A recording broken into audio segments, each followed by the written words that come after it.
Iowa is always a key state in any presidential election. This cycle, even more so. Between bad weather and trade wars, Iowa's farmers have been getting hit from two sides.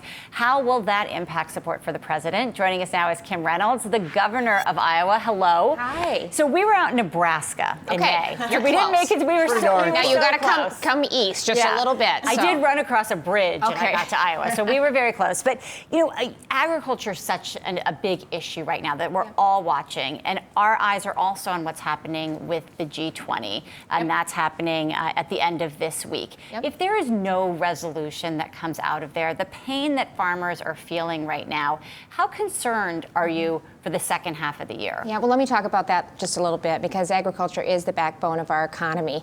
Our largest gross domestic product, though, is actually advanced manufacturing, which is driven by our agriculture economy, but also insurance and finance is a big part of our economy as well. So we have a diverse and growing economy right now, despite some significant challenges. But, we've had probably 5 straight years of just really tough agriculture issues in the state. So the first thing that I think would just help tremendously is if we could get USMCA ratified. So we're reaching out to our congressional delegation and really putting the pressure on them to get something done and get it done before summer break. That starts to bring some predictability and stability to the market, and that helps. The president was actually in the state last week, where we got done in 2 years what the previous administration was not able to do in 8, and that was to get E15 year round. So that will also help add value to what we produce. So that does help us somewhat. But we're hoping that if we can get USMCA ratified, then we can kind of circle with our allies and focus on China. But on that point, outside of even the tariffs that President Trump has implemented on China, when you think about the plight of the farmer and a lot of changing habits, whether it comes to consumption of dairy, I understand soybean is one of your biggest exports. Correct. How do you feel like you're going to really galvanize the farmers and make sure that they will be empowered for the next generation? Yeah, well, I spent a lot of time traveling the state and talking to farmers, and that's why, their focus is on looking for new markets to solidify what we have, to get USMCA ratified. They are in for the long haul right now. I mean, of course we want trade with China we want that to move forward, and we want the trade disruption and war over with. But they also recognize the fact that they've been a bad actor. And in fact, they actually stole seeds right out of the ground in Iowa, reverse engineered it for the technology. So we can't continue to let them steal intellectual property, technology transfer, currency manipulation. Those, we can't allow that to happen either. So I believe that the more allies that we can, the United States is not the only country that's experiencing some of those bad actions. And so collectively, I think we can focus on China and hopefully then get this resolved sooner rather than later. We're also, I know, working with Japan to possibly do a bilateral with them as well. So we need to keep moving on all fronts and then figure out a way to get back to the table, continue the talks, and see if we can't move this forward. Now, tomorrow night, Democratic debates begin, so 2020 really coming into focus. Obviously, Iowa always at the kind of the core of any presidential cycle. Just from constituents, your citizens in Iowa that you're talking to, whether they agree with you or not, what does it seem like voters in your state are looking for as we head towards the next election cycle? Well, I think, they want a country that's safe. They want to see the economy continue to grow. I think one of the things they're most frustrated with is just the inaction that's happening at the federal level. In Iowa, we're able to do things differently. We were able to bring two parties together, significant pieces of legislation passed actually unanimously. It can be done.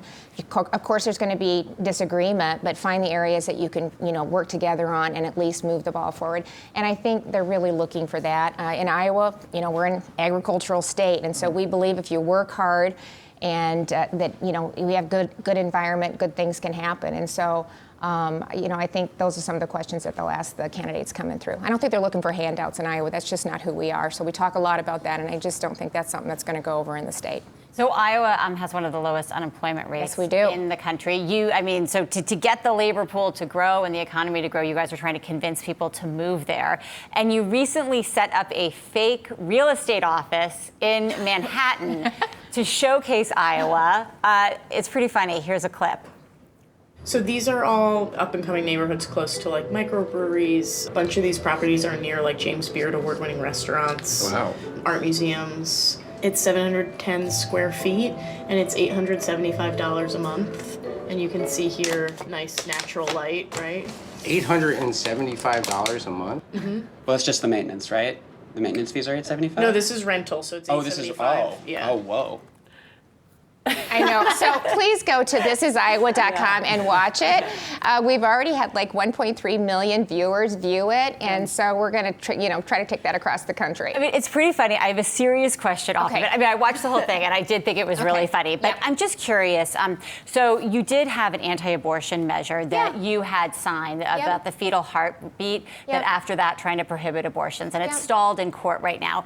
And we've seen around the country as different states have moved to push anti-abortion measures that corporate America, some Hollywood studios, are trying to pull back from those states. So do you worry, like, you're trying to get people to move there, coming to New York City, and people think, oh my God, that's amazing, but this is really, a pro-abortion state. Do you worry that if you push it's not a pro-abortion state. No, actually, it's not. They elected a New York legislature. City is. New York City is. So you're here, that people here, they wouldn't want that in a state. Do you worry that corporate America won't want to go to Iowa? No. We have an economy that's booming. We have, we are Iowa nice. And, the first thing that I hear from people that travel to our state, and a lot of people come with the First in the Nation caucus and with RAGBRAI, is I cannot believe how incredibly nice Iowans are and how welcoming they are. And that's just who we are. So I don't worry about that. And when we did the research, the number one reason that people consider moving to a state is a job, and the number two reason is quality of life, and that is two places that we can excel. We are the number one state in the country for jobs, and these are cutting edge careers. These are global financial jobs. This is in technology or biosciences. I mean, there are great opportunities in Iowa, and so I believe if we can get them there and they see that not only do we have cutting edge careers, we have a low cost of living, we have incredibly wonderful, warm people, and we've got phenomenal restaurants and microbreweries and parks and, kayaking and whitewater rafting. Believe it or not, that's all in Iowa. So, we just have to help change people's perceptions. And I think when they come, they'll like what they see and maybe hopefully give us a second look. But I think part of that quality of life equation for some people, perhaps New Yorkers, is it's antithetical to what they believe in. So even if there are parks, perhaps fundamentally there could be differences, right? Do you acknowledge that? Well, I don't think we're a single issue state. Right. I mean, we're a purple state. We have been for a long time. They elected a pro-life legislature and a pro-life governor. I am, but I don't think that we're a single issue state. There's a lot of diversity in our state and a lot of opportunity. And I want to talk about that. I want to talk about what we're continuing to do to be a pro-growth, pro-job state that, not only is the quality of life great, we have a phenomenal educational system in the state of Iowa, and we have so many great things going on. So just come see it. Come test it. Come see what you see, see what you think. So that's really what we're trying to do with this.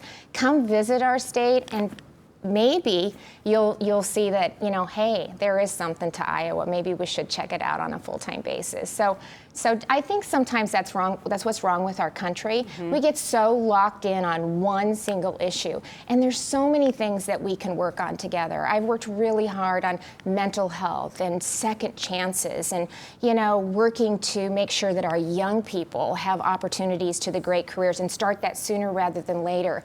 So again, instead of locking in on where we don't agree, let's maybe try to find some areas that we agree on, and let's focus on those. And I think it would benefit everybody, realizing there are some differences out there too.